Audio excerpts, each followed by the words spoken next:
La sainteté de Dieu est la raison pour laquelle il est un feu dévorant et il brûle tout ce qui est impur. La sainteté de Dieu est la partie de sa nature qui le sépare le plus de l'homme pécheur. Les impies, écrit Ésaïe, tremblent devant lui. Qui de nous peut demeurer près du feu dévorant? Qui de nous peut demeurer dans le feu éternel?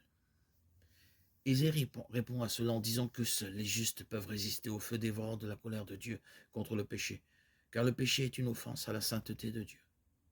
Mais Ésaïe nous assure également qu'aucune mesure de notre propre justice n'est suffisante.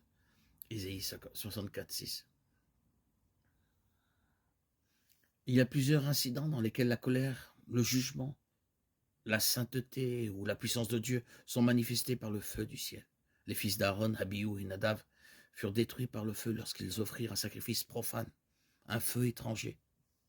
Heureusement, Dieu nous a donné la justice dont nous avons besoin en envoyant Jésus-Christ mourir sur la croix pour les péchés de tous ceux qui croiraient en lui. Par cet acte, Christ atténue la colère de Dieu, échangeant sa justice parfaite contre notre péché.